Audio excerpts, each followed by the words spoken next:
దేవుని పరిశుద్ధమైన నామమునకు మహిమ కలుగును గాక. వీక్షిస్తున్న మీ అందరికీ మన ప్రభువైన యేసుక్రీస్తు నామములో శుభాభివందనాలు తెలియజేస్తున్నాను. ఈరోజు మన దేవుని వాగ్దానం కొరింథీయులకు రాసిన 2వ పత్రిక 11వ అధ్యాయము 27వ వచనం. తరచూ ఉపవాసములతో ఉండిని. ప్రియమైనటువంటి దేవుని సంగమా, అపోస్తలుడైన పౌలు తాను జీవించిన శైలి ఒక ప్రత్యేకమైంది.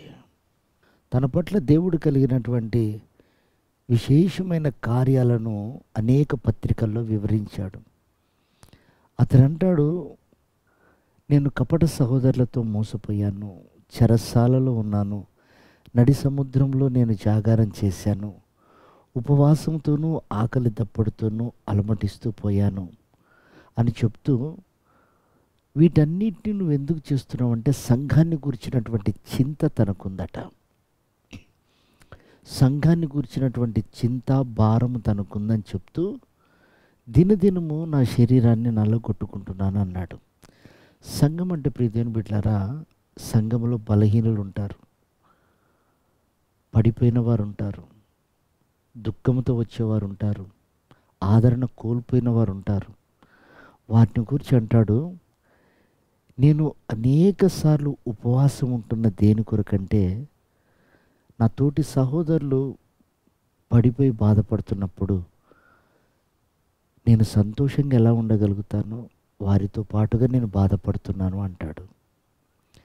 అనేకమైన అవమానాలు పరచబడి సంఘానికి వచ్చినప్పుడు నా మట్టుకు నేను ఎలా సంతోషంగా ఉండగలుగుతాను, నేను ఉపవాసం ఉండి వారి బాధల్లో నేను బాధపడుతూ ఉన్నాను అంటాడు.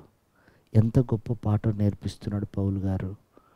ప్రియదేవుని బిడ్డలారా, ఈరోజు సంఘాలలో ఒక వ్యక్తి కృంగిపోతే అతని మీద రాళ్ళు వేస్తున్నాం. ఒక వ్యక్తి సాక్ష్యం పోగొట్టుకుంటే మనం అనేకులకు ప్రచారం చేస్తున్న వాళ్ళ గురించి చెడుగా ఆదరిస్తున్నామా? సంఘానికి మనము అడ్డుగోడగా ఉన్నామా, ఆదరణగా ఉన్నామా? ఒకసారి మనల్ని జ్ఞాపకం చేసుకుందాం.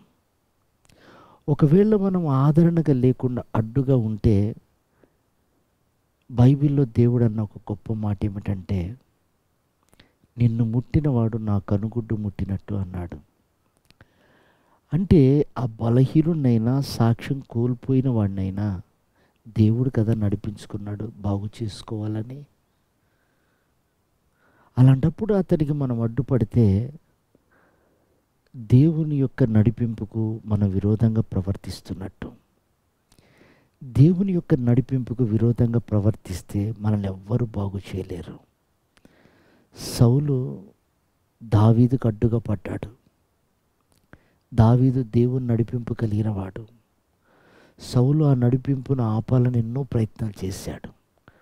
చివరికి తాను, తన కుటుంబము, తన రాజ్యము కూలిపోయింది. ప్రియదేవుని బిడ్డలారా, కాబట్టి సౌలు గురించి కన్నీరు కార్చినా దేవుడు సహించలేదు. సమూయేలుని, నీకు అవసరం లేదు, లెగు అన్నాడు. కాబట్టి ఈరోజు మన సంఘంలో ఉపవాసము, జాగరణ మన కొరకు కాదు, కానీ బలహీనతతోనూ అనేక విషయాల్లో లోపాలతో వచ్చిన వారి కొరకు మనం ప్రయాసపడాలి.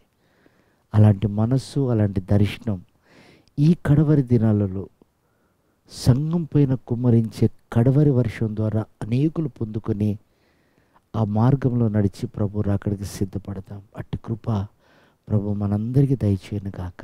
ఆమేన్.